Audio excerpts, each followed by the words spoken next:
Hey you guys, it's Peter, and welcome to my channel, Peterisms, where I tell stories of my life and just little things that I've learned as I've grown into the person that I am today. And I'm having a pretty good day today. You know, things are still tough, but waking up with Boo and Tucker this morning has been really, really helpful. They're both right here, and so the little guys have been helping me out a whole lot. They got new little haircuts and stuff, and filming videos has been, Boo Radley, you're exposing me. And, you know, filming videos has been really, really helpful to me too, to just kind of like sit down and I made 2 videos on my drama channel today. I did the vlog last night. You can tell I'm losing my voice a little bit. And now I'm filming this video, and I did a review video, and it's just been really nice for me to be able to kind of, yeah, just, you know, like keep on, you know, trucking, so to speak. So, Boo Radley, do you want to sit down there with me? Now, I have a bunch of meditation books from last year that I've been using. I have the grief one. I have the... What are you doing, Boo Radley? Huh? I have the Forgiving and Moving On. I have the Daily Book of Positive Quotations, which I'm going to read from in just a second. And I have the Daily Meditations for Enhancing Self-Esteem. But somebody also sent me this book. I can't remember who. I don't think they inscribed it, but it's called A Mindful Evening, Complete Each Day with a Calm Mind and an Open Heart by David Diller Wright, PhD. If I remember, at some point I will put this in the Amazon wish list, not Amazon wish list, my Amazon store, so you can check it out if you want to, but you don't have to buy it from there. I will also try to list it below if I remember to do that. I often forget. But I thought I would just go through here and pick out some random, they're all of these just really, and they're not like necessarily for the end of the day, but they're just all of these fantastic, just kind of like little thoughts. I don't think you can really see it, but do you see it's like a paragraph? What do you seek? Weakness is strength, bad religion and good religion, let go of the day, reboot the mind, empathy and sympathy as a default condition, accepting the body, pain and discomfort as friends, and it just goes, the silent witness. It goes on and on and on, and they're fantastic.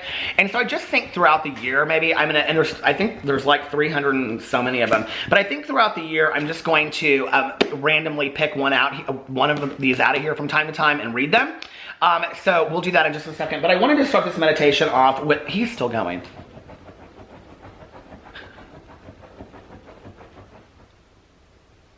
Did you get it? Ooh. Hey, Boo Radley. They're helping me. They're really helping me a lot, little guys. Yeah, I love you so much, honey. Yeah, aw. And now Tucker's over here too. Yesterday when I was filming videos, it was so surreal. Tucker, he laid right down where PP usually lays. I don't think I said this in my vlog, he's never once done that. And, oh, he just went over. Here's Tucker. He's never once done that ever when I have filmed videos. So there's Tucker. Hey, Chickie. Hey, honey. Aw, they got little haircuts. Okay, this is January 8th, difficult times. I ask not for a lighter burden, but for broader shoulders, Jewish proverb. Learning to handle problems is like lifting weights. The more we do, the stronger we become. None of us wish for problems, of course, but when they come along, and we all must face problems in our lives, we can take solace in knowing that we are gaining coping skills that will help us in the future. I have learned a lot from the most difficult times in my life, and I am a stronger person as a result. You know, it's interesting because I was talking to Tanya about this last night. So on Tuesday nights is my home group, and I, you know, go to a meeting with Tanya, and on the way there, she was like asking me, she's like, how are you doing? And I said, you know, I'm doing okay today. You know, like, I wouldn't say I'm doing great. I'm just doing okay. I'm very grateful. I felt so full of gratitude yesterday. After all of that, Boo Radley, he moved over. I have to show you this. After all of that, he said, I'm going to sit on the ottoman right here. But anyway, you know, I was just really full of gratitude yesterday, and I don't know for what reason. You know, I think sometimes, you know, when you're going through something really painful in your life, you know, like you can go to sadness and blame and anger, and I had felt some anger, I will tell you, in the last week, like with no source whatsoever. I just was, I would find myself angry at times. But yesterday, that wasn't it. I just felt kind of like full of gratitude at moments, you know, for having been able to experience my life with PP in it, and I was able to see that clearly. And yesterday was not the best day in the entire world. Here, I need to move this over a little bit so you guys aren't just looking at Alex's coat sitting over there.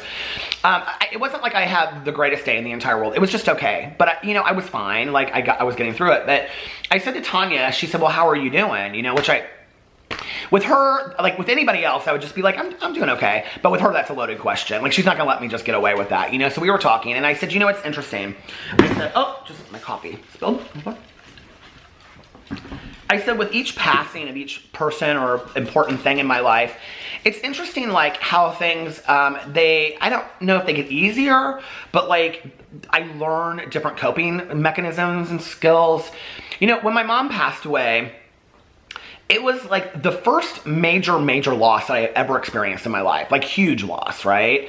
And, I just was really numb. I mean, for like a year. I don't know that I even recognized it at the time. I look back on it and I was so incredibly numb that I just didn't really care. I just didn't really care. Like, you know, I just kind of put one foot in front of the other. I was running a lot. I was, you know, visiting my friend in Denver a lot that whole summer before I met Alex, because I met Alex that fall.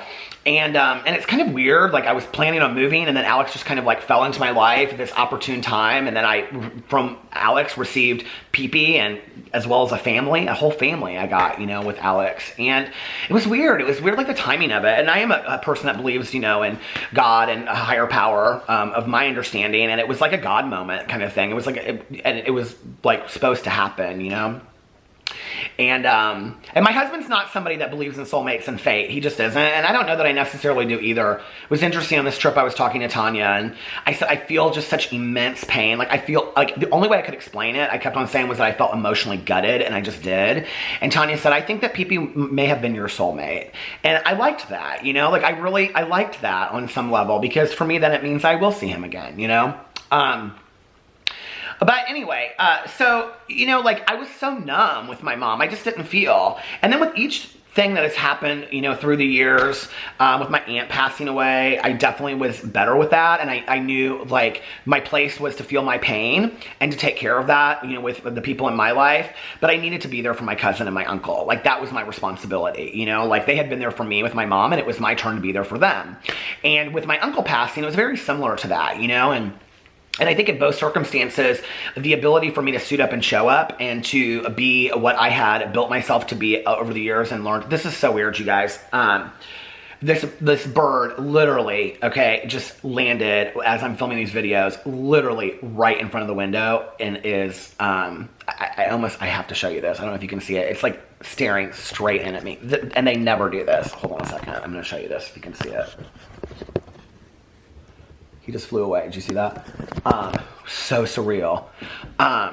Birds never land right there. Never do they land. And I'm just I'm looking for signs, I think, right now, you know?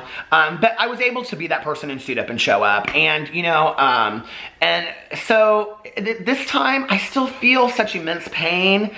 I'm getting through it. I'm doing okay. I'm moving through it. You know, Alex came home from work last night, and he just had such a hard evening, you know, and he was really struggling. And I think for me, having been around the house all day long and getting the dogs and whatever, it was hard, but it was like I was able to just kind of like cry at moments and be by myself, and then sit down and film a video, and, you know, and it was, and yesterday I kind of said my goodbye and did like a eulogy video for Pee-Pee, and that was really, really healthy for me, you know. And so I don't know, I feel like, you know, you just put one foot in front of the others, but I definitely feel like through each situation, I don't know if I necessarily have gained coping skills. I don't know that I like that word necessarily, even though I said it, you know, like coping skills with grief. I don't know, like I just want to feel what I'm feeling, you know, I just want to feel like if I'm sad or if I'm angry or for whatever, like they're feelings and they're mine, and I have every right to them, and you have every right to your feelings too.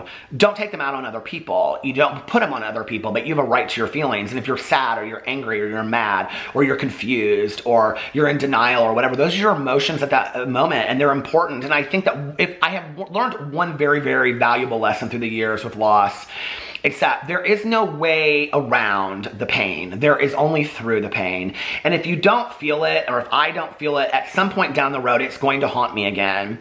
And so I have allowed myself to listen to sad music. Listen, you guys, this is I'm almost embarrassed to even share this, but I don't care. I have played that Sarah McLachlan song, I don't know how to pronounce her last name, I'll Remember You, like so many times thinking about Pee-Pee. I just sob, you know, and I need that. And Alex was like, well, what do you think if I watch a really sad movie? And I said, I think that's good for you. I think it's good if it'll pull out the emotion, you know, for you if you want to do that. Feel your emotions. We have a right to feel our emotions. And I think often in life we're told to like stop crying or you're going to be okay, whatever. And if we cry, then people are like, it's going to be okay. I know that it's going to be okay. Like deep down, I know that. You know what I mean? But that doesn't mean that for the moment I don't have a right to feel sad, and that doesn't mean that down the road, you know, like, I tell so many stories about my mom on my vlog, and like one of the criticisms I get sometimes from like people that don't really like me very well is they'll say, oh my God, it's been so many years or 12 years or whatever, and you're still talking about your mom. I'll probably be talking about my mom 20 years. She's my mom, you know what I mean? Like, and even if she wasn't, I'll talk about her 40 years from now. I mean, if she's just some lady I met at the grocery store, I'll talk about her as long as I want. It's my life, you know, and it's your life, and feel your feelings and don't allow anybody to stand in the way of that, you know. And I think it's really important that we allow ourselves to feel our feelings. So let me see what time it is. I need to get out of here for a little bit. So I'm not going to read from this book today, but I am going to read from this book. Starting tomorrow, I'll read one of these every once in a while. Oh, Heartbreaking Love. That is a video all in itself. So anyway, I hope you guys are having a fantastic day. I am so happy to be back filming videos on this channel. I love this channel, and it always helps me. That, just talking right there, was so good for me. You know, so these videos always help me as well. And I love you guys, and I will see you tomorrow. Bye.